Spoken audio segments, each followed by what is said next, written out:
Hello ನಮಸ್ತೆ, ವಿಶೇಷ ಕಾರ್ಯಕ್ರಮಕ್ಕೆ ಸ್ವಾಗತ. ನಾನು ರಕ್ಷತ್ ಶೆಟ್ಟಿ. ಬಹುಶಃ ಬೆಂಗಳೂರಿನ ಬಿಬಿಎಂಪಿಯ ಸಮಸ್ಯೆಯನ್ನ ನೀವು ಕೇಳ್ತಾ ಇದ್ದೀರಿ.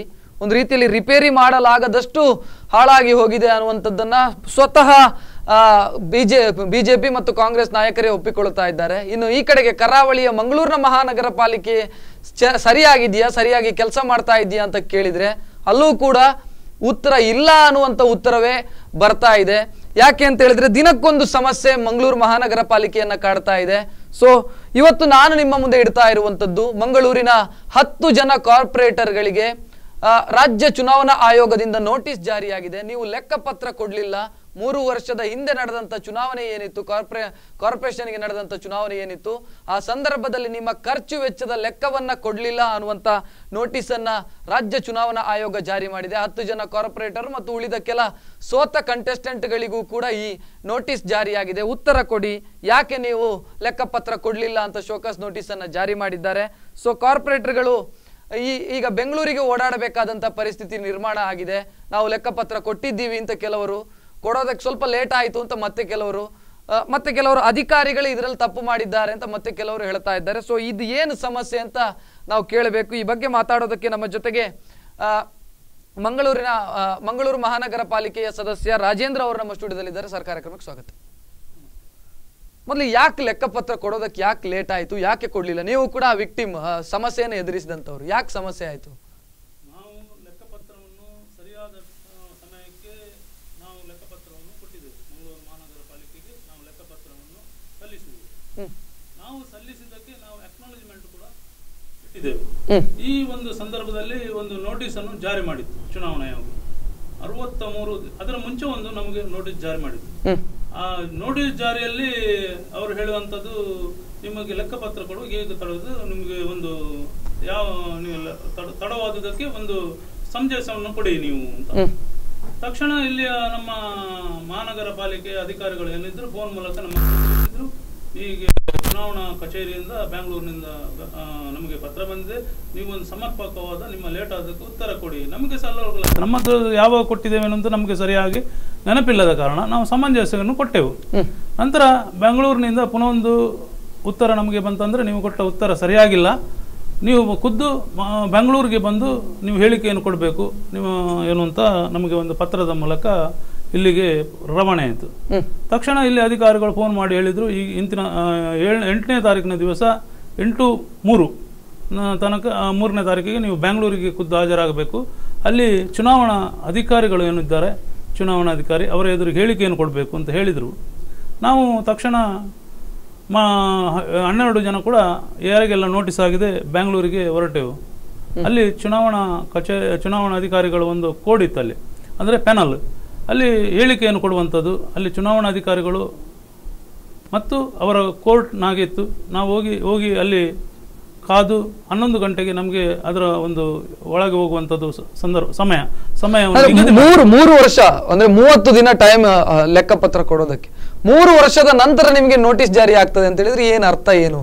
ಅಂದ್ರೆ ಯಾಕೆ ಅಷ್ಟು ನೋಟಿಸ್ ಜಾರಿ ಆಗಬೇಕು ಅಂತಂದ್ರೆ 30 ದಿನದ ಅಥವಾ 2 ತಿಂಗಳೆಲ್ಲ ನೋಟಿಸ್ ಜಾರಿ ಆಗಬೇಕಿತ್ತು. ಇನ್ನೇನು 3 ವರ್ಷ ಕಳೆದೋಯ್ತು, ಇಷ್ಟು ಲೇಟ್ ಆಗಿ ಏನು ನೋಟಿಸ್ ಜಾರಿ ಆಗಿರುವಂತದ್ದು? ಅದು ಏನು ಅಂತ ಅಧಿಕಾರಿಗಳು ನಮಗೆ ಏನು ಅದರ ಬಗ್ಗೆ ಮಾಹಿತಿ ಇಲ್ಲ. ಅಧಿಕಾರಿಗಳು ನೋಟಿಸ್ ಕಳಿಸಿದ್ದಾರೆ.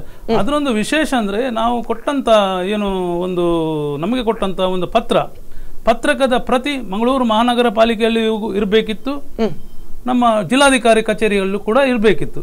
ನಾವು ನಮ್ಮ ಹತ್ರ ಪ್ರತಿಯು ಸ್ವಲ್ಪ ಮಿಸ್ಸಿಂಗ್ ಆಯಿತು, ಎಲ್ಲಿ ಉಂಟು ಅಂತ ನಮಗೆ ಸುಮಾರು 2-3 ವರ್ಷ ನಂತರ ಕೇಳುವಂಥದ್ದು ನಮಗೆ ಮಿಸ್ ಆಯಿತು. ಅದರದ ಪ್ರತಿ ನಂತರ ನಾವು ಹುಡುಕಾಡಿದಾಗ ಮನೆಯಲ್ಲಿ ಕೊನೆಯ ದಿನಾಂಕ ನನಗೆ ಸಿಕ್ಕಿದ್ದು. ನಾವು ಇಲ್ಲಿ ಬರುವಾಗ ನೀವು 63 ದಿವಸ ಲೇಟ್ ಆಯಿತು. ನಮ್ಮ ಇಲ್ಲಿ ಸಹ ಜಿಲ್ಲಾಧಿಕಾರಿ ಕಚೇರಿಗಳಿಗೆ ಕೂಡ ಒಂದು ಫಾರ್ಮ್ಯಾಟ್ ಇತ್ತು, ಅಲ್ಲಿ 63 ದಿವಸ ಲೇಟ್ ಆಯಿತು. ಬೇರೆ ಯಾವುದು ದಾಖಲೆ ಪತ್ರಗಳಿಲ್ಲ. ಚುನಾವಣಾ ಒಂದು ಕಚೇರಿ ನಡೆದ ಮೇಲೆ ಅಲ್ಲಿರುವಂತಹ ದಾಖಲೆಗಳು ಇರಬೇಕಾದದ್ದು ಅಲ್ಲಿ ಚುನಾವಣಾಧಿಕಾರಿಗಳ ಒಂದು ಕರ್ತವ್ಯ ಇಲ್ಲಿ ಅಂತದ್ದು. ಇಲ್ಲಿ ಮಂಗಳೂರು ಮಹಾನಗರ ಪಾಲಿಕೆಯಲ್ಲಿ ಅದು ಕೂಡ ಇಲ್ಲ, ಯಾವುದೇ ದಾಖಲೆಗಳಿಲ್ಲ. ನಾವು ಯಾವಾಗ ಸಬ್ಮಿಟ್ ಮಾಡಿದ್ದೇವೆ, ನಮ್ಮ ಲೆಕ್ಕಪತ್ರದೊಂದು ವರದಿ ಕೊಡಿ, ಅದು ಜೆರಾಕ್ಸ್ ಪ್ರತಿ ಕೂಡ ಇಲ್ಲಿ ಇರ್ಬೋದಿತ್ತಲ್ಲ, ಎಲ್ಲವನ್ನು ಬೆಂಗಳೂರು ಕಳಿಸ್ತೀನಿ ಅಂತ ಇಲ್ಲಿ. ಈಗ ನೀವು ಹೇಳ್ತಾ ಇದ್ರಿ ನಾನು ಕೊಟ್ಟಿದ್ದೇನೆ, ನಾನು ಲೆಕ್ಕಪತ್ರ ಆ ಸಂದರ್ಭದಲ್ಲಿ ಸರಿಯಾದ ಟೈಮ್ ನಲ್ಲೇ ಕೊಟ್ಟಿದ್ದೇನೆ. ಉಳಿದವರು ಯಾರಿದ್ದಾರೆ ಈ ಸಂದರ್ಭದಲ್ಲಿ ನೋಟಿಸ್ ಜಾರಿ ಆದಂತ ಅವರು ಕೊಟ್ಟಿದ್ದಾರೆ ಅಂತ ಭಾವಿಸ್ತೀರ? ಎಲ್ಲರೂ ಕೊಟ್ಟಿದ್ದಾರೆ, ಲೆಕ್ಕಪತ್ರವನ್ನು ಎಲ್ಲರೂ ಕೊಟ್ಟಿದ್ದಾರೆ. ಆದ್ರೆ 1 ದಿವಸ 2 ದಿವಸ ಲೇಟ್ ಆಗಿರ್ಬೋದು. ಲೇಟ್ ಆಗಿದ್ರು ಕೂಡ ಇಲ್ಲಿನ ಅಧಿಕಾರಿಗಳು ಅವರಿಗೆ ಫೋನ್ ಮೂಲಕ ಆದ್ರೂ ಇನ್ನು ಬೇರೆ ಯಾವುದಾದ್ರು ಕರೆಯ ಮೂಲಕವಾದ್ರೂ ಕರೆಸಿ ನಿಮ್ಮ ಸಬ್ಮಿಟ್ ಮಾಡಿ ಅಂತ 2 ಕರೆಯನ್ನಾದ್ರೂ. ರಾಜೇಂದ್ರ ಅವರೇ, ಈ ಬಗ್ಗೆ ಇನ್ನೊಬ್ರು ರೇವತಿ ಕಾರ್ಪೊರೇಟರ್ ರೇವತಿ ಅವರು ಮಾತಾಡ್ತಾರೆ, ಅವರಿಗೂ ಬಹುಶಃ ನೋಟಿಸ್ ಜಾರಿ ಆಗಿದೆ. ಮೇಡಮ್ ನಮಸ್ಕಾರ. ಹಲೋ ನಮಸ್ಕಾರ. ನಮಸ್ತೆ ಮೇಡಮ್, ಏನ್ ಹೇಳ್ತೀರಿ? ಬಹುಶಃ ನಿಮಗೂ ನೋಟಿಸ್ ಜಾರಿ ಆಗಿದೆ ಚುನಾವಣಾ ಆಯೋಗದಿಂದ, ಏನ್ ಹೇಳ್ತೀರಿ ಮೇಡಮ್? ಹೌದು, ಚುನಾವಣೆ ಅದು ನೋಡಿ, ಇದೇ ಸಲ ನಾನ್ 4ನೇ ಸಲ ಗೆಲ್ಲುವಂತದ್ದು. ಇದು 3 ಸಲ ಗೆದ್ದಾಗ ಈ ಚುನಾವಣಾ ಆಯೋಗದ ಏನು ಪ್ರಾಬ್ಲಮ್ ಇರ್ಲಿಲ್ಲ. ಹೋದ ಸಲ ಅದು ಸ್ಟಾರ್ಟ್ ಆಗಿದ್ದು ನಮ್ಮ ಹುಡುಗರು ಏನು ಇಲೆಕ್ಷನ್ ಆದಾಗ ಹೋಗಿ ಅಲ್ಲಿ ಕೊಟ್ಟಿದ್ದಾರೆ. ಕೊಟ್ಟುವಾಗ ನೀವು ಅಲ್ಲಿಗೆ ಹೋಗಿ ಇಲ್ಲಿಗೆ ಹೋಗಿ ಅಂತ ಅವರನ್ನು ಸತಾಯಿಸಿದ್ದಾರೆ. ಆಮೇಲೆ ನಾನೇ ಖುದ್ದಾಗಿ ಹೋಗಿದ್ದೀನಿ.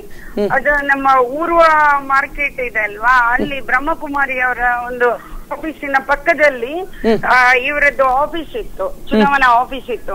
ಅಲ್ಲಿಗೆ ನಾನು ಖುದ್ದಾಗಿ ಹೋಗುವಾಗ ಅಲ್ಲಿ ಆಫೀಸ್ ಇರ್ಲಿಲ್ಲ, ಚುನಾವಣಾ ಆಫೀಸರ್ ಇರ್ಲಿಲ್ಲ. ಅವರು DC ಆಫೀಸಿಗೆ ಮೀಟಿಂಗಿಗೆ ಹೋಗಿದ್ದಾರೆ ಅಂತ ಆಯ್ತು. ಹಾಗೆ ನಾನು ಫೈಲನ್ನು ಹಿಡ್ಕೊಂಡ ಅಲ್ಲಿ ಒಂದು ಅಟೆಂಡರ್ ಅವರಿಗೆ ಕೊಟ್ಟು ಬಂದೆ. ಅವರು ನನ್ಗೆ ಇದನ್ನ ಎಕ್ನಾಲೇಜ್ಮೆಂಟ್ ಸೈನ್ ಹಾಕಿ ಕೊಡ್ಲಿಕ್ಕೆ ರೆಡಿ ಇರ್ಲಿಲ್ಲ. ಆಮೇಲೆ ಮರುದಿನ ಹೋದ, ಮರುದಿನೂ ನನ್ಗೆ ಆಫೀಸರ್ ಸಿಕ್ಕಿಲ್ಲ. ಆಮೇಲೆ ಏನಾಯ್ತು, ಫೋನ್ ಪದೇ ಮಾಡ್ತಾ ಇದ್ದೇನೆ, ಟೇಬಲ್ ಅಲ್ಲಿ ಮೇಡಮ್ ಅಂತ ಹೇಳಿದ್ದಾರೆ.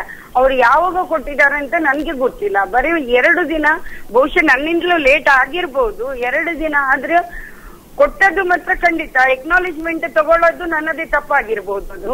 ಎಸ್ ಮೇಡಮ್, ಈಗ ನಿಮಗೆ ಜಾರಿಯಾಗಿರುವಂತ ನೋಟಿಸ್ ನಲ್ಲಿ ಏನಿದೆ, ಏನ್ ಅದರ ಹೈಲೈಟ್ಸ್ ಏನು? ಏನಿಲ್ಲ, 2 ದಿನ ನೀವು ಕೊಟ್ಟದ್ದು ಲೇಟ್ ಆಗಿದೆ, ಅದಕ್ಕೆ ಕಾರಣ ಕೊಡಿ ಅಂತ ಬಂದಿತ್ತು. ಅದಕ್ಕೆ ನಾನು ಕಾರಣವನ್ನು ಕೊಟ್ಟಿದ್ದೀನಿ ಅವರಿಗೆ. ಮೇಲೆ ಮೊನ್ನೆ ಹೋಗಿದ್ದೇವೆ ನಾವು ಬೆಂಗಳೂರಿಗೆ, ಅಲ್ಲಿನ ನಾನು ಇದೇ ಮಾತನ್ನ ಹೇಳಿದ್ದೀನಿ ಆಯೋಗದ ಎದುರಿಗೆನೆ. ಸೊ ಇನ್ನು ಸಮಸ್ಯೆ ಇಲ್ಲ ಅಂತ ಹೇಳ್ತೀರಾ, ಅಥವಾ ಮುಂದಿನ ದಿನಗಳ ಮತ್ತೊಂದು ನೋಟಿಸ್ ಜಾರಿ ಆಗ್ಬೋದು ಅನ್ನುವಂತ ಭಯ ಏನಾದ್ರೂ ಕಾಡ್ತಾ ಇದೆಯಾ? ಆಗಿರ್ಬೋದು ಅಂತ ಹೇಳಲಿಕ್ಕೆ ಆಗಲ್ಲ. ಎಸ್ ರೇವತಿ ಅವರೇ, ಧನ್ಯವಾದಗಳು. ಬಹುಶಃ ಅದೇ ಅವರು ಹೇಳ್ತಾ ಇದ್ದಾರೆ, ಅದನ್ನೇ ಅಧಿಕಾರಿಗಳಿಗೆ ನಾನು ಸಬ್ಮಿಟ್ ಮಾಡುವಂತ ಕೆಲಸವನ್ನು ಮಾಡಿದ್ದೇನೆ. 1-2 ದಿನ ಲೇಟ್ ಆಗಿರ್ಬೋದು, 3 ವರ್ಷದ ನಂತರ ನಿಮಗೆ ನೋಟಿಸ್ ಜಾರಿ ಆಗುತ್ತೆ. ಅಂದ್ರೆ ನೋಟಿಸ್ ನಲ್ಲಿ ಏನಿದೆ, ಇದು ಅಂದ್ರೆ 3 ವರ್ಷ ಚುನಾವಣೆಗೆ ಸ್ಪರ್ಧೆ ಮಾಡೋದಕ್ಕೆ ಬಿಡೋದಿಲ್ಲ, ಈ ರೀತಿಯ ಅಂಶಗಳೇನಾದ್ರೂ ಇದೆಯಾ? ಅದೇನಿಲ್ಲ, ಅದೇನು ಚುನಾವಣಾ ಒಂದು ಅಧಿಕಾರಿಗಳಿಂದ ಒಂದು ಲೆಕ್ಕಪತ್ರ ಸರಿಯಾದ ಸ್ಪಷ್ಟನೆ ಹೇಳಿದ್ದಾರೆ. ಸಮಯಕ್ಕೆ ಸರಿಯಾಗಿ ಮುಂದೆ ನಡೆಯುವಂತ ಚುನಾವಣೆಯಲ್ಲಿ ಕೂಡ ಇದನ್ನು ಸಮಯಕ್ಕೆ ಸರಿಯಾಗಿ ಕೊಡುವಾಗ ಒಂದು ಎಚ್ಚರಿಕೆ. ಈಗ ಮಂಗಳೂರು ಮಹಾನಗರ ಪಾಲಿಕೆಯ ಸದಸ್ಯರು ಒಂದು ಕಡೆ ಆಯ್ತು, ಸೋತವರಿಗೂ ನೋಟಿಸ್ ಜಾರಿಯಾಗಿದೆ, ಅವರು ಲೆಕ್ಕಪತ್ರ ಕೊಡ್ಲಿಲ್ಲ ಕಳೆದ ಚುನಾವಣೆಯಲ್ಲಿ ಸೋತವರು. ಹೌದಾ? ಎಷ್ಟು ಜನರಿಗೆ ನೋಟಿಸ್ ಆಗಿದೆ, ಏನ್ ಕತೆ? ಅದೊಂದು 20-22 ಜನರಿಗೆ ನೋಟಿಸ್ ಆಗಿದೆ. ಅವರ ಲೆಕ್ಕಪತ್ರವನ್ನು ಲೇಟಾಗಿ ಕೊಟ್ಟಿರ್ಬೋದು, ಅವರು ಲೇಟಾಗಿ ಕೊಟ್ಟಿರ್ಬೋದು, ಮತ್ತೆ ಕೆಲವರು ಕೊಡದೇ ಇರ್ಬೋದು, ಸೋತ ಅಂತ ಕೊಡದೇ ಇರಬಹುದು. ಆದ್ರೆ ಅವರಿಗೆ 3 ವರ್ಷಗಳ ನಂತರ ಚುನಾವಣೆಗೆ ನಿಲ್ಲದಂತೆ ಚುನಾವಣೆ ನಡೆದ್ರಿಂದ 3 ವರ್ಷನ ಅಥವಾ ಇನ್ನು ಮುಂದಕ್ಕೆ 3 ವರ್ಷನ? ಚುನಾವಣೆ ನಡೆದ್ರಿಂದ 3 ವರ್ಷ. ಸೊ ಮುಂದಿನ ಚುನಾವಣೆಗೆ ಕಂಟೆಸ್ಟ್ ಮಾಡೋದಕ್ಕೆ ಏನ್ ಸಮಸ್ಯೆ ಆಗುದಿಲ್ಲ. ಎಸ್, ಅದೇ ನೀವು ನಿಮಗೆ ನೋಟಿಸ್ ಜಾರಿಯಾಗಿತ್ತು ಅಂತ ಹೇಳಿದ್ರಿ, ಅಲ್ಲಿ ಏನ್ ಹೇಳಿದ್ರು ಚುನಾವಣಾಧಿಕಾರಿಗಳು ನಿಮ್ಮಲ್ಲಿ? ಚುನಾವಣಾಧಿಕಾರಿಗಳು ನೇರವಾಗಿ ಇದು 63 ದಿನ ಲೇಟ್ ಆಯಿತು ಅಂತ ಅದರಲ್ಲಿ ಮೆನ್ಷನ್ ಮಾಡಿದ್ರು. ಅವರು ಇದು ಸತ್ಯವಾ ಸುಳ್ಳ ಅಂತ ಕೇಳಿದರು.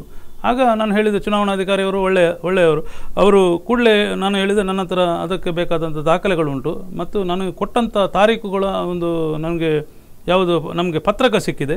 ಆ ಪತ್ರಕದಲ್ಲಿ ನಾನು ಕರೆಕ್ಟ್ ಟೈಮಿಗೆ ಕೊಟ್ಟಂತ ನಾನು 10-4ಕ್ಕೆ ನಾನು ಸಲ್ಲಿಸಿದ್ದೇನೆ. 1 ತಿಂಗಳ ಅವಕಾಶ, 1 ತಿಂಗಳ ಕರೆಕ್ಟ್ ಅವಧಿಗೆ ಸಲ್ಲಿಸಿದ್ದೇನೆ. ಆದ ಕಾರಣ ಇದು ಹೇಗೆ ಹೀಗಾಯಿತು?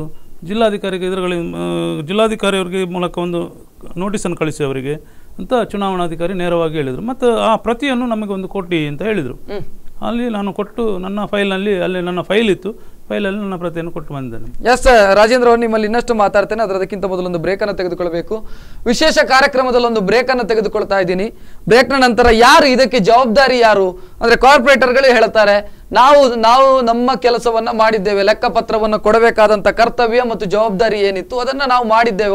ಒಂದು ದಿನವೋ 2 ದಿನವೋ ಲೇಟ್ ಆಗಿರಬಹುದು, ಅದನ್ನು ಬಿಟ್ಟರೆ ನಮ್ಮಿಂದ ಏನು ಸಮಸ್ಯೆ ಆಗಲಿಲ್ಲ. ಆದ್ರೆ ಸಮಸ್ಯೆ ಆದದ್ದು ಎಲ್ಲಿ ಅನ್ನುವಂಥದ್ದು ಕೂಡ ಚರ್ಚೆ ಆಗಬೇಕು. ಸೊ ಅದನ್ನ ಮಾತಾಡ್ತೀನಿ, ಆದ್ರೆ ಅದಕ್ಕಿಂತ ಮೊದಲೊಂದು ಬ್ರೇಕ್ ನಂತರ ಕಾರ್ಯಕ್ರಮ ಮತ್ತೆ ಮುಂದುವರಿಯುತ್ತದೆ.